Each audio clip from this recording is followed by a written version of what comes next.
সালাতে দোয়া কবুল হয়। সালাতে দোয়া কবুলের 3 জায়গা। একটা হচ্ছে তাকবীরে তাহরিমার পরে আমরা সানা পড়ি না, আমরা তো একটা পড়ি। আল্লাহর হাবিব সুন্নাহ এবং নফল নামাজে আরো পড়তেন সানা, ওই দোয়া কবুল হয়। 2 নম্বর জায়গা সালাতে সেজদায় পড়ে দোয়া করলে কবুল হয়। আকরাবু মা ইয়াকুনুল আবদু মির রাব্বিহি ওয়া হুয়া সাজিদ ফাকসিরু ফিহি দুআ।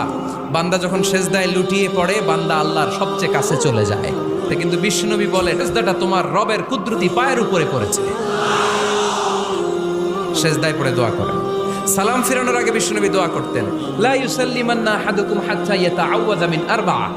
আল্লাহর হাবিব বললেন 4 জিনিস থেকে পানাহ না আছে আমার কোন উম্মত যেন সালাম না ফিরায়। তারা যেন পড়ে আল্লাহুম্মা ইন্নী আউযু বিকা মিন আযাবিল কবর, আউযু বিকা মিন আযাবি জাহান্নাম, আউযু বিকা মিন ফিতনাতিল মাহইয়া ওয়াল মামাত, আউযু বিকা মিন ফিতনাতিল মাসিহিদ দাজ্জাল। আল্লাহ কবরের আযাব থেকে বাঁচাও, আল্লাহ জাহান্নামের আগুন থেকে বাঁচাও, আল্লাহ জীবন